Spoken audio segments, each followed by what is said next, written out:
নমস্কার, কেমন আছেন আপনারা সকলে? আশা করি আপনারা সকলে ভালো আছেন, সুস্থ আছেন। আজ হচ্ছে বৃহস্পতিবার। তো সবাইকে অনেক অনেক শুভেচ্ছা জানাই। আর সবাইকে জানাই শুভ সকাল। ছোটদের অনেক অনেক ভালোবাসা, বড়দের প্রণাম জানিয়ে আজকের ব্লগটা আমি স্টার্ট করলাম। এখন বাজে সকাল 7টা মতো। এখন আমাদের বাড়ির কেউ ওঠেনি, আমি উঠে পড়েছি। উঠে এখন ব্রাশটা করে নিচ্ছি। আমার ব্রাশ করা হয়ে গেছে। এইবারে আমি বাবুকেও ডেকে নেব। বাবু আজকে স্কুল যাবে, তো বাবুকে খাইয়ে দাবিয়ে রেডি করে স্কুলে পাঠিয়ে দিয়েছিলাম। রান্নাবান্না কমপ্লিট হয়ে গেছিলো। বাবু যাওয়ার পরে আমি রান্নাবান্নাগুলো কমপ্লিট করেছিলাম, ঘরের কাজকর্ম করেছিলাম। আর এখন বাজে দুপুর 12:30। বাবুকে স্কুল থেকে নিয়ে আসার সময় ভিডিও। এই যে বাবু এখন স্কুল থেকে এলো আর আমার সাথে কথা বলতে বলতে আসছিল। ও যে স্কুলে যে দুষ্টুমিগুলো সেইগুলি করতে করতে আসছিল। সকালবেলার বাবা ওকে স্কুলে ছেড়ে দিয়ে এসেছিলো, ওটাই আমাকে বলছিল যে পাপা আমাকে স্কুলে রেখে চলে এসেছে, পাপা আমাকে স্কুলে রেখে চলে এসেছে। তারপরে বাবুকে খেয়ে দিয়ে ঘুম পাড়িয়ে দিয়েছি। এখন বাজে বিকাল 6টা। তো আজকে আমাদের এখানকার ওয়েদারটা দেখুন, আকাশটা পুরো লাল হয়ে রয়েছে, মেঘ করে আসছে, মনে হচ্ছে বৃষ্টি হবে ঝিরিঝিরি। আজ হচ্ছে বৃহস্পতিবার বলে আমি একটু পায়ে আলতা পরেছিলাম। অনেকদিন পায়ে আলতা পরিনি কিছু কারণের জন্য, তো আজকে আলতাটা পরলাম। বৃহস্পতিবারে আমি আলতা পরতে আমার খুব ভালো লাগে, তাই আলতা পরেছিলাম। দেখুন বন্ধুরা, এখন বাজে 7টা ঘড়িতে, কিন্তু আমাদের এখানকার ওয়েদারটা দেখুন, এখনও সন্ধে হয়নি, এখনও আকাশটা পুরো লাল হয়ে রয়েছে, পুরো গোলাপি মতন হয়ে গেছে। তো তারপরে আমি ঘরে এসে জামা প্যান্ট চেঞ্জ করে পুজো দিতে গেলাম। যেহেতু আজকে বৃহস্পতিবার, একটু সন্ধে দিতে একটু লেট হবে আমার। সব ঠাকুরের বাসি ফুলগুলোকে নামাচ্ছি, বাসি না, সকালেই দিয়েছিলাম পুজো। বৃহস্পতিবারের ফুল এনেছিল ওর পাপা, ঠাকুরকে পুজো দিয়েছিলাম। তা দেখি এত গরম পড়েছে আমাদের এখানে, তো ফুলগুলো না একটু নেতিয়ে গেছিলো, তাই আমি ফুলগুলোকে চেঞ্জ করে দিচ্ছি। সব ফুল আসন থেকে পরিষ্কার করে দিলাম। তারপরে আমি ঠাকুরের সন্ধ্যা দেওয়া স্টার্ট করব।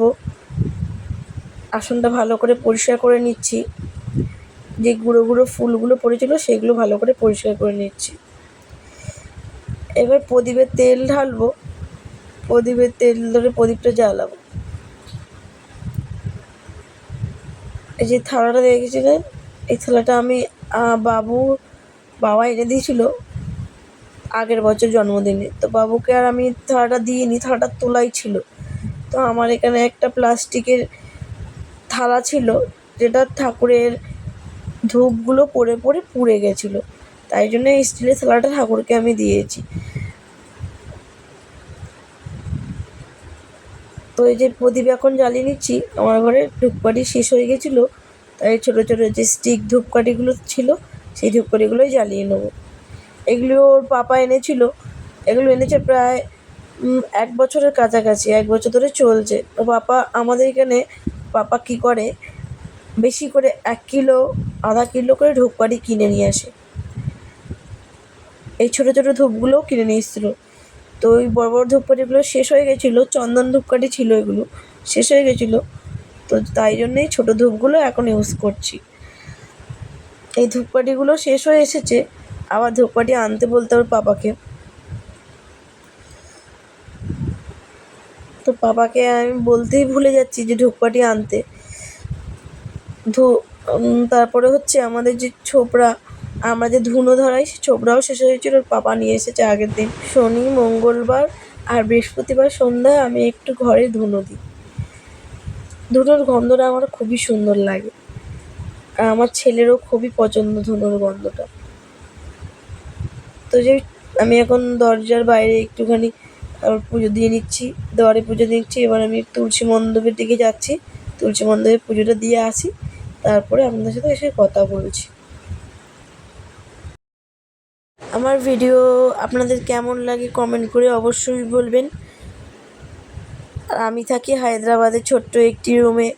এইটা আমার ঘর, আমি এই রুমটা থাকি।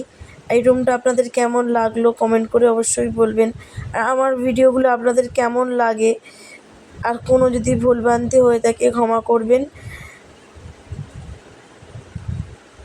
আশা করি আমার ভিডিওগুলো আপনাদের ভালোই লাগে।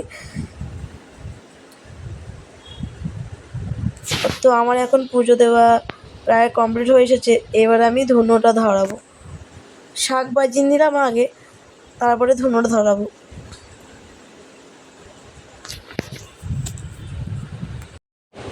দাঁড়ান শাকটা বাজিয়ে নিই।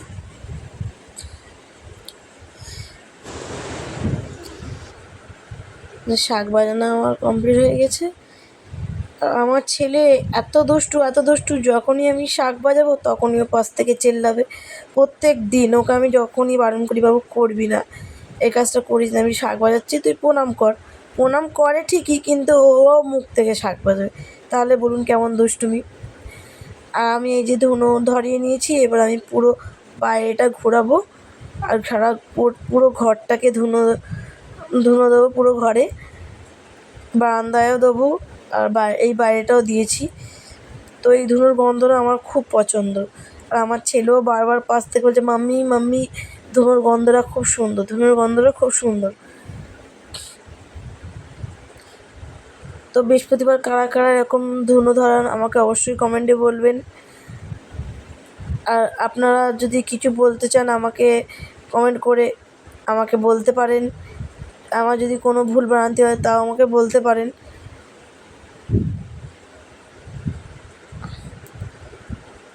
তো আমি যেইটুখানি পারি সেটুখানি ভিডিও আপনাদের সাথে শেয়ার করার চেষ্টা করি। আমার সন্ধ্যা দেওয়া প্রায় কমপ্লিট হয়ে এসেছে। এবার ধুনোটাকে আমি ঘরে ঢুকিয়ে রেখে দেবো সাইডে। আমার ছেলে দেখুন খেলছে। ওর একটা বদমাইশ হচ্ছে, ও স্কুল যাচ্ছে, রোজ কাঁদছে, কিন্তু আসার সময় যখন আনতে যায় তখন কিন্তু চুপচাপ থাকে, আর স্কুলে বলে চুপচাপই বসে থাকে। এত দুষ্টু। আর আমি যখন বাড়িতে পড়তে বসাই একদমই পড়তে বসতে চায় না, কিন্তু ওর আর ওকে যদি পড়তে পাঠাই ও খুব চেল্লায়। ওই জন্য ওকে কেউ পড়তে নিতেও চাইছে না। আমি কি করবো নিজেই বুঝতে পারছি না। ওকে আমি অনেক চেষ্টা করি পড়তে বসানোর সন্ধেবেলাটায়, কিন্তু ও কিছুতে পড়তে বসতে চায় না। ও খেলাধুলা করে কাটায়। ওকে আমি অনেক বলি, বাবু একটু পড়তে বস, অন্তত 5-10 মিনিট বস, ও তাও বসতে চায় না। কী করো, ছোট মানুষ, আর বেশি বকা মারা যাচ্ছে না। ওকে বকলেও শুনছে না কথা, ও খুব দুষ্টু হয়ে গেছে। তো এই যে এখন আমি আর আমার ছেলে মুড়ি নিয়ে বসেছি। মুড়ি খেয়ে ঘরে টুকিটাকি কাজগুলো সেরে নেবো। যেমন বাসন ধুয়েছিলাম বিকেলবেলা, সেই বাসনগুলো গুছিয়ে নেবো। আর এই যে রাতে রান্নাও কমপ্লিট হয়ে এসেছে। আজকে রাতে বেশি কিছু ছিল না, দুপুরের তরকারি ছিল আর ডাল আলু সেদ্ধ আজকে করেছিলাম। আজকে কিছু রান্না করতে ইচ্ছা করছিল না বলে দুপুরে রান্নাও ছিল, শুধু আলু সেদ্ধ করেছি আর ভাত করেছি। আর সকালে পটল বাটাও করেছিলাম, সেটাও ছিল অল্প, সেটাই আজকে রাতে আমরা খেয়ে নেবো। তো আজকের ভিডিওটা আমি এখানেই শেষ করছি। ভালো লাগলে লাইক কমেন্ট শেয়ার করবেন একটা।